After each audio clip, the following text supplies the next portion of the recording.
بسم اللہ الرحمن الرحیم۔ السلام علیکم دوستو، امید کرتا ہوں کہ آپ سب خیریت سے ہوں گے۔ اسلام دشمنی میں فرانس نے حدیں پار کر دی۔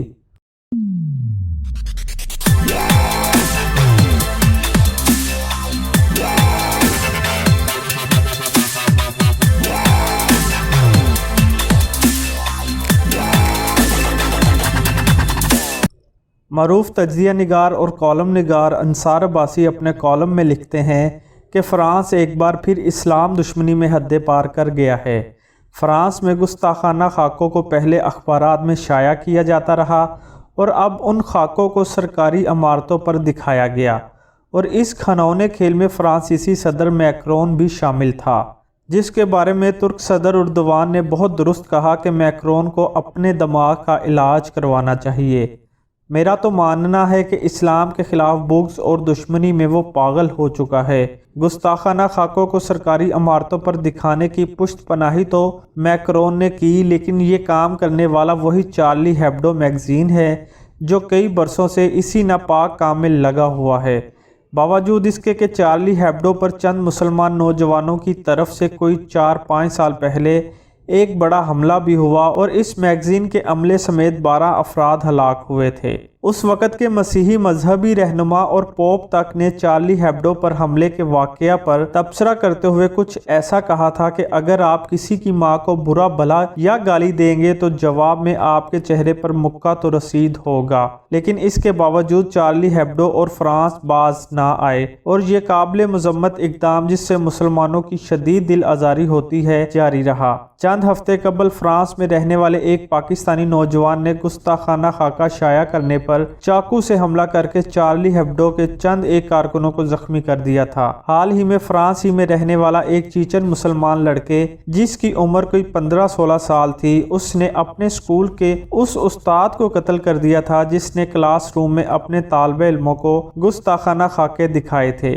اس کے باوجود فرانس یہ بنیادی نقطہ سمجھنے سے قاصر رہا کہ مسلمان گستاخی کے عمل کو کسی طور پر برداشت نہیں کر سکتے اور اس کی وجہ سے کوئی بھی مسلمان قانون اپنے ہاتھ میں لے سکتا ہے۔ اور اب گستاخی کے عمل میں مزید آگے بڑھتے ہوئے فرانس کی سرکاری بلڈنگ میں گستاخانہ خاکے دکھائے گئے، جس پر پوری دنیا کے مسلمانوں کے دل دکھے۔ انہیں اس عمل پر شدید صدمہ پہنچا۔ یہ واقعہ کوئی 3 دن پہلے کا ہے اور گزشتہ 2 روز سے سوشل میڈیا پر اس کی بھرپور مذمت کی جا رہی ہے۔ ایک طرف اگر ترکی کے صدر اردوان نے اس گستاخانہ عمل کی بھرپور مذمت کی، تو دوسری طرف کویت ان مسلمان ممالک میں سیر فہرست ہے جہاں احتجاج کے طور پر فرانس کی مصنوعات اور کھانے پینے کی اشیاء کا بائیکاٹ کر دیا گیا ہے اور سٹوروں سے فرانس کی پروڈکشن کو اٹھا دیا گیا ہے۔ اتوار کے روز دوپہر کے وقت وزیر اعظم عمران خان کی طرف سے کافی انتظار کے بعد ایک بیان ٹویٹر کے ذریعے سامنے آیا، جس میں انہوں نے فرانسیسی صدر کی اس جاہلانہ حرکت کے حوالے سے کہا کہ اس گستاخی نے دنیا بھر کے مسلمانوں کے جذبات کو شدید ٹھیس پہنچائی ہے۔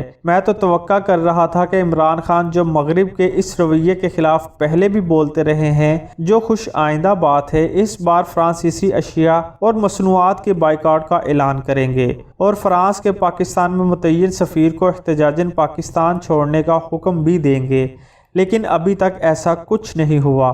ہو سکتا ہے آئندہ چند دنوں میں کوئی ایسا رد عمل حکومت کی طرف سے سامنے آ جائے جس کا پاکستان کے عوام کو شدت سے انتظار رہے گا۔ گزشتہ روز سے پاکستان کے سوشل میڈیا پر اس معاملے پر کافی احتجاج ہو رہا ہے، لیکن افسوس کہ پاکستان کے اہم سیاسی رہنماؤں میں صرف امیر جماعت اسلامی سراج الحق صاحب کی طرف سے ہی اس گستاخی پر احتجاج کیا گیا ہے۔ میں نے گزشتہ روز وزیر اعظم عمران خان، نواز شریف، مریم نواز، بلاول بھٹو وغیرہ سے اپنے ٹویٹ کے ذریعے درخواست کی کہ اس معاملے پر بھی سوشل میڈیا پر کوئی بات کر لیں، کیونکہ جب ہمارے حکمران اور سیاسی رہنما احتجاج میں اپنی آواز بلند کریں گے تو عوام کے احساسات کی اس طرح بہترین نمائندگی ہو سکے گی اور پرامن اور با اثر احتجاج جس طرح کویت نے کیا یہاں زور پکڑے گا۔ لیکن ابھی تک جب تک میں یہ کالم لکھ رہا ہوں ماں سوائے وزیر اعظم مریم نواز اور فضل الرحمان جنہوں نے کوئٹہ میں پی ڈی ایم کا جلسہ فرانس کے اس اسلام دشمن رویے کی مذمت سے شروع کیا، کسی دوسرے رہنماؤں کی طرف سے کوئی رد عمل سامنے نہیں آیا۔ تا دم تحریر کوئٹہ میں پی ڈی ایم کا جلسہ جاری ہے۔